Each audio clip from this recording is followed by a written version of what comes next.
some people that got stranded on an island, and I think it was 6 or 7 were Asians, and there was 1 American. And as soon as they got stranded on the island, they had to divvy up the jobs. And 1 Asian was given the job of fishing. The other one was hunting.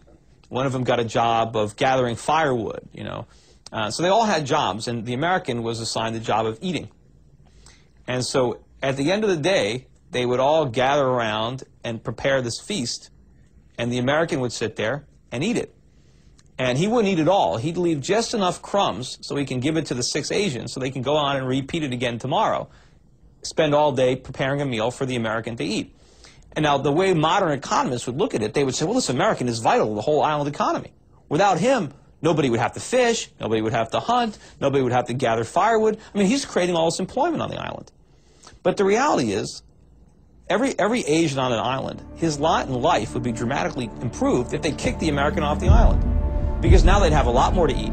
Or maybe they wouldn't have to spend all day hunting and fishing, and they can, you know, they can lie on the beach a little bit.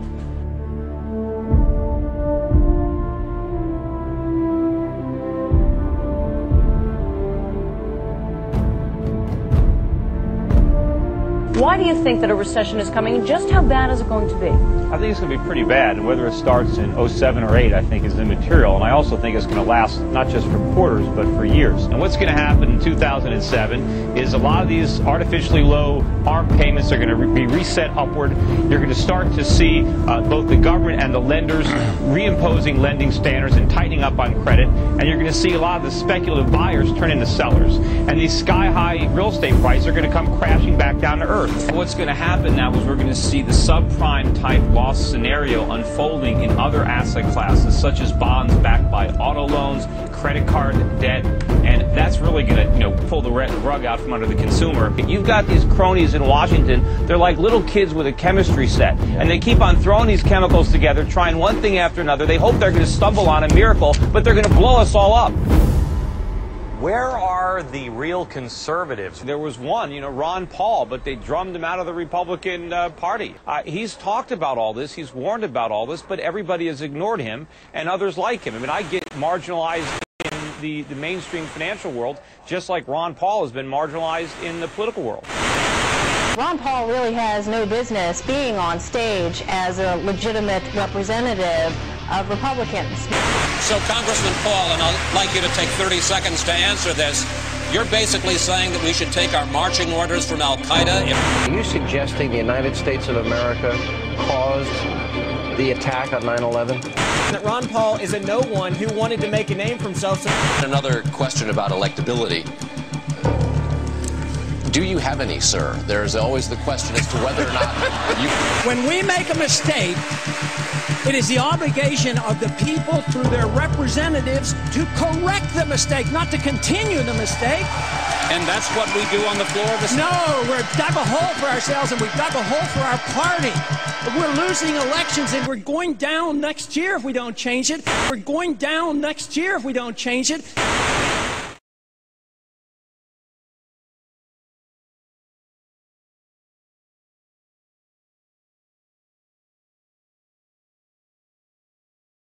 Give this man his due.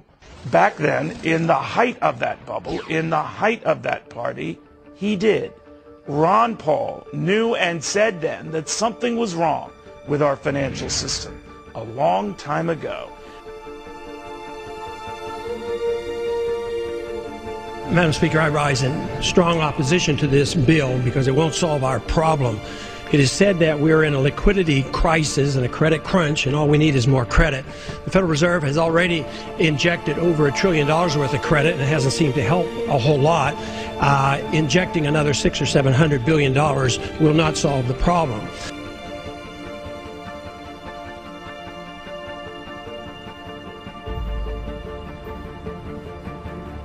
Ron Paul is probably the only politician who is out there now saying, stop all of this spending, all of this spending. David, we have a deficit now of $53 trillion. That means that every American has an implicit mortgage of over $175,000 each. Each household has an additional implicit mortgage of over $400,000 each. But unlike a typical mortgage, there's no house to back this.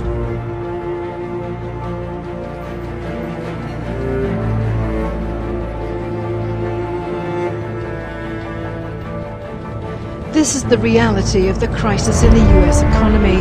People who used to own their own homes are living hand to mouth on land once occupied by those less fortunate. In the last month, some 60,000 houses were repossessed, their occupants forced out when they could no longer meet ever-increasing mortgage payments.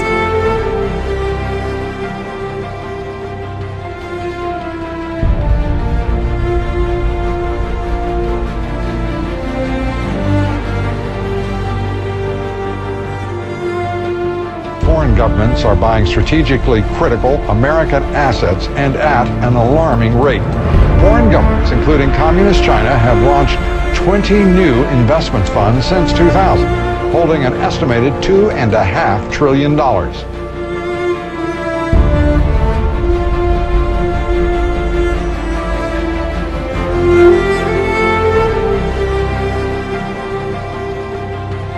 Long term, this is disastrous because everything we're doing here, everything we've done for 6 months, we've already pumped in $700 billion. Here's another $700 billion. This is going to destroy the dollar.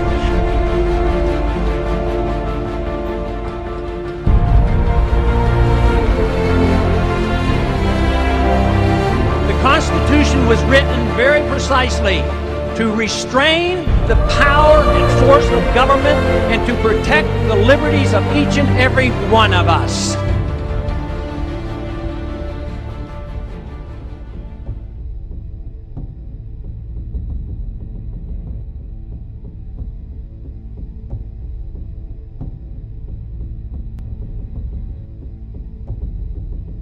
This has nothing to do with free market capitalism. This has to do with a managed economy, an inflationary system, corporatism, a special interest system.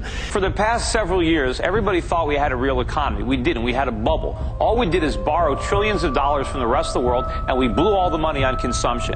We can't pay the bills. The asset bubbles that were inflated by reckless monetary policy are deflating around us. We're looking at a symptom. We're looking at the collapsing of a market that was unstable. It was unstable because of the way it came about. It came about because of a monopoly control of money and credit by the Federal Reserve System, and that is a natural consequence of what happens when a Federal Reserve System creates too much credit. This wasn't created by the free market. All this excess leverage is there because of the government. It's there because of the Fed. They did this. They infected us with this disease. The fact that all these companies are now dying. How did they make Wells Fargo make stupid home equity loans? What they did is they provided Wells Fargo and all these companies with free money, and they let them go out and leverage it up. And it's like I use the analogy, if a kindergarten school teacher leaves the classroom and passes out pixie sticks and soda pop, and then leaves the classroom, and she comes back and the kindergartners have wrecked the place, who do you blame? Where do you draw the line with our money?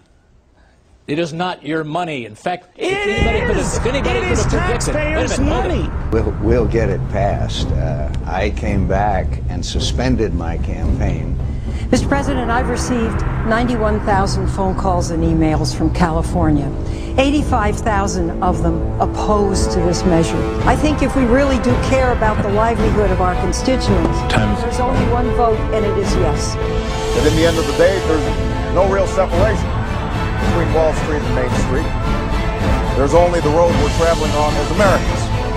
I urge my colleagues to join me in supporting this important legislation. And it comes down to one word: jobs. Jobs, so we can create jobs in our country. People have to know that this isn't about a bailout of Wall Street. We look forward to working closely with Congress to resolve this financial crisis. So I propose that the federal government reduce the risk posed by these troubled assets and supply urgently needed money so banks and other financial institutions can avoid collapse and resume lending. And here we Investors unloaded stocks in a frenzy on Monday. It came on the heels of another interest rate cut in the U.S. More than 500,000 Americans lost their jobs in November. Congressman, this is getting out of control. What we're doing today is going to make things much worse.